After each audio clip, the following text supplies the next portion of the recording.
மழை வேற வர மாதிரி இருக்கு. இவங்க என்ன பண்ணிக்கிட்டு இருக்காங்க? ஏதோ ஃபாரின் பைக் மாதிரி நிக்குது. என்ன ஏதுன்னு கேட்டு வருவோம். என்ன இது? ரோலிங் ஆகல போலாமா? ஸோ ஹாய் வீலர்ஸ், இன்னைக்கு நம்ம பார்க்கக்கூடிய வீடியோ பார்த்தீங்க அப்படின்னா நமக்கு மணி வா சந்தோஷ்.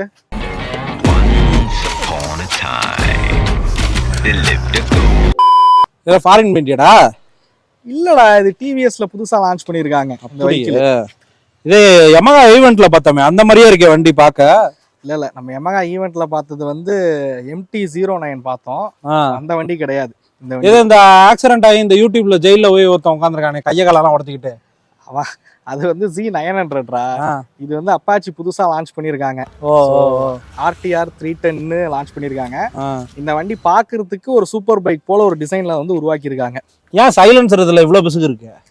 அது மட்டும் கொஞ்சம் பார்க்க நல்லா இல்ல. அது பார்க்கவே ரொம்ப பெருசா இருக்க மாதிரியே இருக்கு, ஒரே மாதிரி இருக்கு. சைலன்சர் மட்டும் தான் எனக்கும் ஒரு மைனஸா பட்டுச்சு இந்த டிசைனை பொறுத்த வரைக்கும். மற்றபடி டிசைன் வந்து பார்க்க நல்லா இருக்கு. டிசைன் வந்து சப்ஜெக்டிவ் தான் சந்தோஷ். ஐயா நாமினேட் பண்றதுன்னா என்னங்கய்யா? எல்லாருக்கும் ஒரு சில பேருக்கு எல்லா டிசைனும் பிடிக்கும்னு சொல்ல முடியாது. உனக்கு இந்த டிசைன் பிடிச்சிருக்கா? எனக்கு இந்த டிசைன் ஓகே தான், பிடிச்சிருக்கலான்னு சொல்லல, ஓகே பிடிச்சிருக்கு. பார்க்க பிடிச்சிக்கும் அப்படிங்கிற மாதிரி தான் இருக்கு. என்ன மாதிரி பசங்களை பார்த்தா பிடிக்காது, பார்க்க தான் பிடிக்கும். ஸோ எனக்கு வந்து இமேஜ்ல பார்த்ததை விட நேர்ல பார்க்க எனக்கு டிசைன் ரொம்ப பிடிச்சிருக்கு அப்படின்னே சொல்லுவேன். இந்த எக்ஸாஸ்ட் மட்டும் மாத்திருந்தா இன்னும் கொஞ்சம் நல்லா இருந்திருக்கும். இது வண்டி என்ன ரேட் அது? ஆக்சுவலா ஸ்டாண்டர்ட் வேரியன்ட் பார்த்தா அப்படின்னா 2,43,000 எக்ஷோரூம் காஸ்ட்ல லான்ச் பண்ணிருக்காங்க. இதே வந்து இதுல ரெண்டு வேரியன்ட் இருக்கு.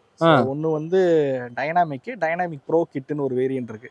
ஸோ ப்ரோ கிட் போற அப்படின்ற பட்சத்துல 265 சம்திங் எக்ஷோரூம் காஸ்ட் வந்து வருது வண்டியோட விலை.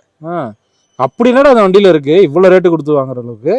சரி, ஓகே, அப்படி என்ன இருக்கு அப்படிங்கிறத நம்ம இந்த வீடியோல நம்ம சொல்லிடுவோம். உனக்கும் இந்த வண்டியில என்ன இருக்கு அப்படிங்கறத நான் சொல்லிடுறேன். ஸோ வீடியோக்குள்ள போறதுக்கு முன்னாடி தமிழ் வீல் சேனலை சப்ஸ்கிரைப் பண்ணாதவங்க மறக்காம சப்ஸ்கிரைப் பண்ணிக்கோங்க. கூடவே இந்த பெல் ஐக்கானையும் ப்ரெஸ் பண்ணிக்கோங்க.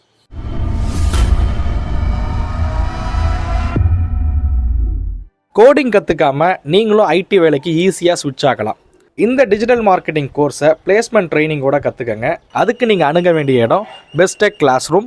டிஸ்பிளேல தெரியிற காண்டாக்ட் நம்பரை காண்டாக்ட் பண்ணுங்கள். இவங்க டீட்டெயில்ஸ் டிஸ்கிரிப்ஷனையும் கொடுத்துருக்கேன். இந்த வீடியோ எடுக்க நமக்கு உதவுன ஷோரூம் தஞ்சை டிவிஎஸ் அப்பாச்சி இல்லை டிவிஎஸ் பைக்ஸ் வேறு ஏதாவது வாங்கணும் விருப்பப்பட்டீங்க அப்படின்னா டிஸ்பிளேல தெரியிற நம்பரை காண்டாக்ட் பண்ணுங்கள். இவங்களோட சர்வீஸ் வந்து எனக்கு ரொம்பவே பிடிச்சிருக்கு.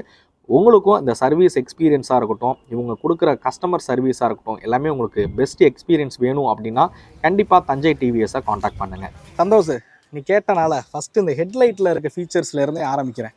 இது வந்து ஒரு டைனாமிக் LED ஹெட்லைட்டுங்கிறாங்க டிவிஎஸ். சார் எனக்கு புரியுற மாதிரி சொல்லு.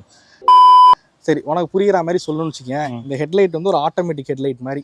நீ லோ ஸ்பீடில் ஓட்டும் போது குறிப்பிட்ட டிஸ்டன்ஸ் மட்டும் வெளிச்சம் அடிக்கிற மாதிரி உனக்கு அந்த லெவலுக்கு பிரைட்னஸ்ல மட்டும் லைட் எரியும். இதே ஹை ஸ்பீடு வேகமாக ஓட்டுற அப்படின்னும் போது வெளிச்சம் பார்த்தீங்கன்னா ரொம்ப பிரகாசமாக எரியும். அதனால அதிக தூரம் வரைக்கும் உனக்கு டிஸ்டன்ஸ் கவர் ஆகும். என்னடா சொல்ற? டிவிஎஸ்சிட்டியில் இருக்கிறதா இதே ஃபீச்சரு? நான் வேகமாக ஆக்சிலேட்டர் கொடுத்தா பிரைட்டாக எரியும், ஸ்லோவாக கொடுத்தா அதில் சின்னதாக எரியும். என்னடா இதுக்கு தான் படிக்கடான்னு அடிச்சுக்கிட்டேன். டிவிஎஸ் 50ல பேட்டரியே கிடையாதுடா. ஆல்டர்னேட்டரோட சப்ளைல வச்சு லைட் எரியும். அதனால ஸ்லோவா ஓடு. ஆனா இதுல வந்து கொஞ்சம் டெக்னாலஜிலாம் பயன்படுத்தி இருக்காங்க. சரி சொல்லு. சரி, அடுத்ததா இந்த வெஹிக்கிள்ல உனக்கு வந்து 5 inches TFT டிஸ்பிளே வந்து கொடுத்துருக்காங்க. சரி, இந்த TFT டிஸ்பிளேல பார்த்தா அப்படின்னா ரைடிங் மோட்ஸ் வந்து ஷிஃப்ட் பண்ணிக்க முடியும். சரி, அதே மாதிரி இதுல பார்த்தா அப்படின்னா ப்ளூடூத் கனெக்டிவிட்டி ஃபங்க்ஷன் வந்து கொடுத்துருக்காங்க. மொபைல் போன்ல வரக்கூடிய கால்ஸ் நோட்டிபிகேஷன் எல்லாமே இதுல பாத்துக்க முடியும். நேவிகேஷன்ஸ் வந்து பாத்துக்க முடியும். இப்ப கோப்ரோலாம் போட்டு பசங்க ஓட்டுறாங்கல்ல, vlog எல்லாம் பண்றாங்கல்ல, இந்த கோப்ரோவோட கனெக்டிவிட்டி ஃபங்க்ஷனும் பார்த்தா அப்படின்னா இதுல இருக்கிற மாதிரி வந்து கொடுத்துருக்காங்க. இதுல ஏதோ நாடகம்லாம் பார்க்கலாமா? இது என்னது? ரேடியா பாடுமா? சுச்சி போட்டா பாடும். செய்திகள் வாசிப்பது நாராயணசாமி. இது பேர் பாட்டா? ஏய், என்னடா பேசுற? இல்ல இவ்வளவு பெரிய டிஸ்பிளே கொடுத்துருக்க, அதுக்காக கேட்டேன். இது என்னதுடா? அது க்ரூஸ் கண்ட்ரோல். க்ரூஸ் கண்ட்ரோலா? ஏடா காருக்கு கொடுத்து கார்லயே எவனும் யூஸ் பண்றதுல இதுக்கு எதுக்குடா 2 வீலர் இருக்கு? இல்லடா, இப்பெல்லாம் நிறைய லாங் ரைட்லாம் போறாங்க. லாங்லாம் போறப்ப இந்த க்ரூஸ் கண்ட்ரோல் யூஸ் ஆகும்டா. அதனாலதான் கொடுத்துருக்காங்க. ஏதோ சொல்ற. இந்த வண்டிக்கு இதெல்லாம் இருக்கடா? வேற என்னென்னடா இருக்கு இதுல? இதுல வந்து உனக்கு கூல்டு சீட் வந்து கொடுத்துருக்காங்க. கூல்டு சீட்டா? அப்படின்னா கண்ட்ரோல் சீட்டுன்றாங்க. இது வந்து நம்ம லாங் ரைட்ஸ்லாம் போகிறோம் அப்படின்னும் போது ஸோ இதோட டாப் அண்ட் மாடல் ப்ரோ கிட்டு போகிறோம் அப்படின்ற பட்சத்தில் சீட்டு வந்து கூலிங் சீட்டு வசதியுமே இந்த வண்டியில் வந்து இருக்கு. ஓ இதெல்லாம் வேற இருக்கடா அதுல. சீட் ஹைட் வந்து 800 mm சீட் ஹைட்டு. ஸோ என்னோட ஹைட் வந்து 5.8. என்னால் தாராளமாக காலை கீழே வைக்க முடியுது. ஸோ கம்ஃபர்ட் நல்லா தான் இருக்கு. நான் பின்னாடி உட்காந்து பார்க்கலாமா? உட்காரு, ஏறி உட்காரு. என்னடா இது சைஸே இத்தனோன்னு இருக்கு. இப்போ இதில் உட்காடுறோம், கொஞ்சம் டயர்ட் ஆகுதுன்னு இப்படி சாஞ்சு நான் ஊந்துருவேன். நம்ம மாதிரி எக்ஸல் பாடிக்குலாம் இது செட் ஆகாது போல இருக்குடா. சீட்டு சின்னடா இருக்குடா. நீங்களாம் டபுள் எக்ஸல் பாடி. சரி விடு, டபுள் எக்ஸல் பாடிக்கெல்லாம் இது செட் ஆகாது. என்ன இது இப்போ வந்து 2K கிட்ஸுக்கு தான்டா இது கரெக்டா இருக்கும். சீட்டிங் கம்ஃபோர்ட் அப்படிங்கறதெல்லாம் கொஞ்சம் கம்மி தான். அது பரவ வெஹிக்கிள் எல்லாமே அப்படிதான் வருது. பட் லாங் ரைடு டூரிங்க்கு ஏற்ற ஒரு சீட் வந்து கொடுத்துருக்காங்க அப்படின்னே சொல்லுவேன். கம்ஃபோர்ட் வந்து டிரைவர் சீட், அதாவது ஓட்டுறவங்களோட சீட்டை பொறுத்த வரைக்கும் நல்லா இருக்கு. சரி இது எத்தனை சிசிடா? இது ஃபர்ஸ்ட் நீ வண்டியை ஓட்டி பாரு, அதுக்கப்புறம் இதோட பவர் டார்க்லாம் என்ன சிசி என்னன்றத சொல்றேன். ஃபர்ஸ்ட் ஓட்டி பாரு. பைக் ஓட்டுறதுனா இப்படித்தான் லேட் பண்ணுவானுங்க. சீக்கிரம் போடா.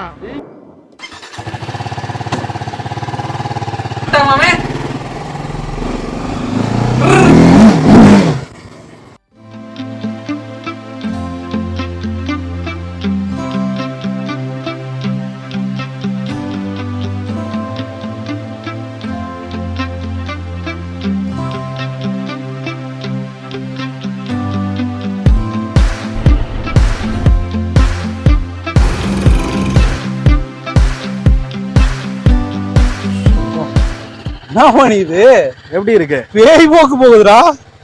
ஆக்சுவலா இந்த வண்டி வந்து ஒரு 312 சிசி கொண்ட இன்ஜின். மொத்தம் 5 ரைடிங் மோட்ஸ் இதுல வந்து கொடுத்துருக்காங்க.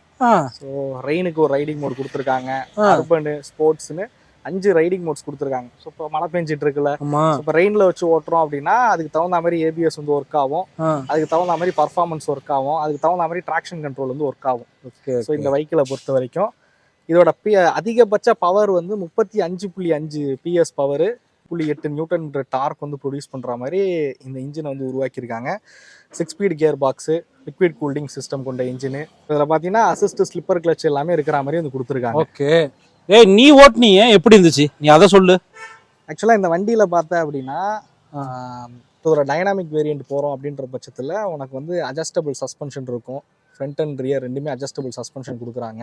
ஸோ இதோட டாப் அண்ட் வேரியண்ட்டே நான் வந்து ஓட்டி பார்த்தேன். ஸோ டாப் அண்ட் வேரியண்ட்டில் இன்னும் நிறைய ஃபீச்சர்ஸ் இந்த வெஹிக்கிளில் வந்து கவர் ஆகுது.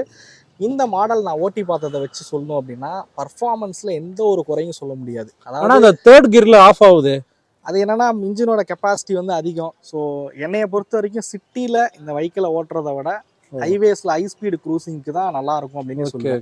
ஸோ 150 செக்ஷன் டயர்ஸ் ரியரில் வந்து கொடுத்துருக்காங்க, ஃப்ரண்ட்டில் 110 section tyres, super moto ABS வந்து கொடுத்துருக்காங்க. ஏபிஎஸ் பார்த்தேன் அப்படின்னா உங்களுக்கு கார்னரிங் ஏபிஎஸ்லேருந்து எல்லாமே இந்த வெஹிக்கிளில் இருக்குது. So performance, high speed, right and handing அப்படின்னு பார்த்தீங்கன்னா ஒரு பெஸ்ட்டான ஒரு ஆப்ஷன் தான் சொல்லுவேன். அப்பாச்சியோட 3 சொல்லலாம், கண்டிப்பாக சொல்லலாம், நல்லா இருக்குது. பர்ஃபார்மன்ஸ் ஓரியன்டாக ஒரு நல்ல வெஹிக்கிள்னே சொல்லுவேன். சேஃப்டிக்கும் இந்த வெஹிக்கிளில் நிறைய ஃபீச்சர்ஸ் வந்து கொடுத்துருக்காங்க. இந்த வெஹிக்கிளை பொறுத்த வரைக்கும் பார்த்தேன் அப்படின்னா, ஒரு நிமிஷம் எனக்கு புரியுற மாதிரி சொல்லு. ஓகே, உனக்கு புரியுற மாதிரி அப்படின்னா நம்ம கார்னர் பண்ணும்போது பிரேக் அப்ளை பண்ணுறோன்னு வச்சுக்க. ஸோ அதுக்கு கார்னரிங் ஏபிஎஸ்ன்னு கொடுத்துருக்காங்க. ஸோ அதுக்கு தகுந்த மாதிரி பிரேக் வந்து அப்ளை ஆகும். அதே மாதிரி கார்னர் பண்ணும்போது நம்ம த்ராட்டில் கொடுக்குறோம் அப்படின்ற பட்சத்தில் அதுக்கு தகுந்த மாதிரி ட்ராக்ஷன் கண்ட்ரோல் வந்து ஒர்க் ஆகும். வீல் நீங்கள் கிளச் ரிலீஸ் பண்ணுற வீல் பாப்பப் ஆகுது அப்படின்னா ஸோ அதுக்கு பார்த்தா அப்படின்னா வீலிங் ஆகாத வகையில் அதுக்கும் சென்சார்ஸ் வந்து கொடுத்து பவரை வந்து கண்ட்ரோல். அது இந்த மாடலில் இருக்கா? இல்லை, இது எல்லாமே நான் சொல்கிற இந்த ஃபீச்சர்ஸ் எல்லாமே வந்து டைனாமிக் ப்ரோ கிட் அப்படின்னு சொல்லக்கூடிய அந்த வேரியண்ட்ல தான் வந்து இருக்கு. இந்த மாதிரி சேஃப்டிக்கு நிறைய ஃபீச்சர்ஸ் வந்து கொடுத்துருக்காங்க. ஃபர்ஸ்ட் சொன்ன பத்தியா க்ரூஸ் கண்ட்ரோல்.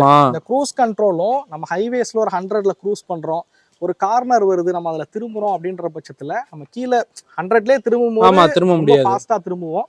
பட் இதில் வந்து உனக்கு டக்குன்னு என்ன ஆகும்னு பார்த்தீங்கன்னா ஸ்பீடை ஆட்டோமேட்டிக்காக குறைஞ்சிரும். திருப்பி நீ நேரான ரோட்டுக்கு போகும்போது ஸ்பீடு ஆட்டோமேட்டிக்காக 100க்கு வந்துடும். ஸோ அதெல்லாம் பார்த்தீங்கன்னா இதில் வந்து கொடுத்துருக்காங்க. சிட்டி டிரைவுக்கு இது செட் ஆகுமா மணி? இப்போ நீயே ஓட்டியிருப்ப, ஃபஸ்ட்டு செகண்டு தேர்ட்லலாம் எந்த லெவலுக்கு பவர் டெலிவரி ஆகுது அப்படின்றத பார்த்துருப்பேன். ஸோ என்னையை பொறுத்த வரைக்கும் சிட்டியில் இதை கண்ட்ரோல் பண்ணுறதுங்கிறது கஷ்டம். ஸோ பேய் போக்கு போகுதுன்னு தான். அதான் ஃபீச்சர்ஸ் வந்து நான் சொல்ல மறந்துட்டேன். இது வந்து டிரைவ் பை ஒயர் டெக்னாலஜி வந்து கொடுத்துருக்காங்க. நீங்கள் ஆக்சிலேட்டர் வந்து நீ உன் பைக்லாம் கேபிளில் இருக்கும், பட் இது வந்து கேபிள் கிடையாது. இது ஃபுல்லாமே வந்து சென்சாரில் இருக்கக்கூடிய டிரைவ் பை ஒரு டெக்னாலஜி இருக்கக்கூடிய ஆக்சிலேட்டர் வந்து பயன்படுத்தியிருக்காங்க. ஸோ அதனால் சிட்டியை விட ஹை ஸ்பீட் லாங் ரைடுக்கு தான் இந்த வெஹிக்கிள் வந்து செட் ஆகும். எனக்கு பொறுத்த வரைக்கும் நான் ஓட்டின வரைக்கும் 6th கியர் போட்டு நம்மளால் சிட்டிக்குள்ளே ஓட்டவே முடியல. ஸோ அந்த லெவலுக்கு பர்ஃபார்மன்ஸ் இருந்துச்சு. நீங்கள் ஹை ஸ்பீடில் தட்டுன்னு தட்டுறதுக்கு செட் ஆகும். இன்னும் குறிப்பாக சொல்லணும் அப்படின்னா இதோட 0 to 100 பார்த்தேன் அப்படின்னா 7 seconds வந்து போயிடும் அப்படின்ட்டு இருக்காங்க. ஸோ அப்பாச்சி வந்து டிவிஎஸ் வந்து தெரிவிச்சிருக்காங்க.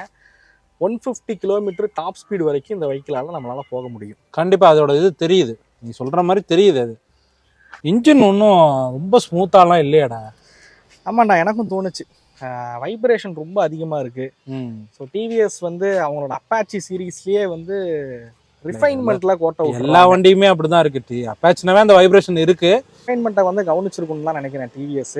இன்னும் கொஞ்சம் ரிஃபைண்டான ஒரு இன்ஜினாக இருந்திருந்தா நல்லா இருந்திருக்கும். அப்புறம் இந்த இன்ஜினில் வந்து இன்னொன்று சொல்ல மறந்தேன், அப்படியே இந்த சைடு வாயேன். இந்த இன்ஜின் ஆக்சுவலாக வந்து ரிவர்ஸ் இன்க்ளைன்ட் இன்ஜின்னு சொல்லுவாங்க. எல்லா வெஹிக்கிள்லையும் வந்து எக்ஸாஸ்ட் வந்து இந்த சைடு வந்து தான் பார்த்துருப்பேன். ஆமா, ஆனால் அதுக்கு எக்ஸாஸ்ட் பாரு எங்கே வருது. ஆமா, இப்படியே வந்தது. ஸோ இந்த இன்ஜின் வந்து யூஸ்வலாக இருக்கிற ஃபார்மெட்டில் இருக்காது. ஸோ எக்ஸாஸ்ட் பைப் வந்து அந்த சைடு இருக்கும், இன்டேக்கான வால்வ்ஸ் எல்லாமே இந்த சைடு இருக்கும், இன்டேக்கான பைப்ஸ் எல்லாம் இந்த சைடு இருக்கிற மாதிரி கொடுத்துருப்பாங்க. ஆக்சுவலாக இதுலன்னு இல்லை, அந்த 310RR எல்லாத்துலேயும் சேம் இன்ஜின் தான், இந்த இன்ஜினை தான் வந்து கொடுத்துருக்காங்க. சரி, இது ஏன் இப்படி கொடுக்கணும், எதனால இப்படி கொடுக்குறாங்க? ஆக்சுவலாக இதுக்கு டிவிஎஸும் சரி பிஎம்டபிள்யூயும் சரி என்ன சொல்லியிருக்காங்க அப்படின்னா, பர்ஃபார்மன்ஸ் வந்து இன்னும் பெட்டராக இருக்கும். இன்டேக் வந்து உங்களுக்கு காற்று அடிக்கிற சைடில் இன்டேக்கில் வால்வ்ஸ் எல்லாமே வச்சுருக்கனால இன்டேக் இன்னும் ஃபாஸ்ட்டாக இருக்கும், அதனால் பர்ஃபார்மன்ஸ் பெட்டராக இருக்கும் அப்படின்னு சொல்கிறாங்க. ஸோ பர்ஃபார்மன்ஸ்க்காக தான் அவங்க இந்த மாதிரியான இன்ஜினை வந்து மாற்றிருக்காங்க. கீழே பாரு ஆயில் ஃபில்டர். ஆமாண்டா, காரில் கொடுத்துருக்க மாதிரியே இருக்குடா. இன்னொன்று, இதுக்கு எவ்வளோ மைலேஜ் தரும்? இவ்வளோ இது சொல்கிற எல்லாம் பண்ணுற, இது எவ்வளோ மைலேஜ் தரும்? ஃபர்ஸ்ட் ஆஃப் ஆல் நம்மளுக்கு எனக்கு தேவை எக்கனாமிக்கலாக நான் போகணும்ல, அதுதானே எனக்கு முக்கியம். ஸோ எல்லாருக்கும் கேட்குறது தான் மைலேஜ் எவ்வளோ கொடுக்கும் அப்படிங்கிறது. இந்த வெஹிக்கிள் ஆக்சுவலாக வந்து மைலேஜுக்கும் நிறைய இம்பார்ட்டன்ஸ் கொடுத்துருக்கோம் அப்படின்றாங்க டிவிஎஸை பொறுத்த வரைக்கும். நிறைய பேர் நல்லா ட்ரைவ்லாம் ஓட்டி பார்த்த அவங்களோட எக்ஸ்பீரியன்ஸை வீடியோஸில் ஷேர் பண்ணும்போது 30 வரைக்குமே இதோட மைலேஜ் வந்து கொடுக்குது. ஸோ நம்ம கொஞ்சம் ரொம்ப ஹை ஸ்பீடு போகாமல் ஓட்டுறோன்ற பட்சத்தில் ஒரு 30 to 33 வரைக்கும் எக்ஸ்பெக்ட் பண்ணலாம் அப்படிங்கிறாங்க. ஸோ என்னையை பொறுத்த வரைக்கும் ஒரு 28 கிலோமீட்டர் மைலேஜ் கொடுத்துச்சு அப்படின்னாலுமே இந்த பவர் ப்ரொடியூஸ் பண்ணக்கூடிய வெஹிக்கிளுக்கு ஒரு நல்ல மைலேஜ் அப்படின்னே சொல்லுவேன். 265 கொடுத்தா தான் இந்த வண்டி வாங்க முடியுங்கிற. ஆமாம், டாப் எண்டு 2,60,000 எக்ஸ்ஷோரூம் காஸ்ட்டுப்பா. டாக்ஸ் எல்லாம் சேர்த்த அப்படின்னா 3,20,000 3,30,000 வரைக்கும் வந்துடும். சரி சரி சரி, ரைட்டு, வண்டியை பத்திரமா வச்சுக்கோ. சரி இங்க வா, இவ்வளோ பேசுறிய, நீ என்ன வண்டி வச்சிருக்க? இங்க வா. இது நான் வச்சிருக்க வண்டி சுசுகி ஹயாத்தேடா. ஏடா, தமிழ்நாட்டிலே 15 வண்டி தான் அந்த வண்டி ஓடும், அதை வச்சுக்கிட்டு தான் அவ்வளோ பேச்சு பேசுறேன். அதெல்லாம் பேசாத, என் வண்டி 1.5 லட்சம் கிலோமீட்டர் தாண்டிடுச்சு, இன்ன வரைக்கும் கிளட்ச் பிளேட் மாத்தல, வண்டி அவ்வளோ குவாலிட்டியா இருக்கு. சரி, சப்பான்காரங்க வண்டி, அதை குறையே சொல்ல முடியாது. சரி, இவ்வளோது எக்ஸ்பிளைன் பண்ணல, இதெல்லாம் புரிஞ்சுச்சா உனக்கு? புரிஞ்சுச்சுன்னு சொன்னா வேற ஏதாவது கேள்வி கேட்பீங்களா? எனக்கு புரிஞ்சது இருக்கட்டும், அவங்களுக்கு புரிஞ்சிருக்கான்னு கேளு. என்ன இந்த வீடியோ பிடிச்சிருக்கு பிடிக்கல அப்படிங்கிற எல்லாத்தையுமே மறக்காமல் கமெண்ட் பண்ணுங்கள். இந்த வெஹிக்கிளை பற்றின கருத்துக்களையும் கமெண்ட் பண்ணுங்கள். ஸோ இது மாதிரியான ஃபார்மெட்டில் வீடியோ பண்ணலாமா அப்படிங்கிறதையும் கமெண்ட் பண்ணுங்கள். நம்ம அடுத்த வீடியோவில் சந்திக்கும் முறை தமிழ் வீல்ஸ் மணிகண்டன், நம்மளுடைய நண்பர் சந்தோஷ்குமார்.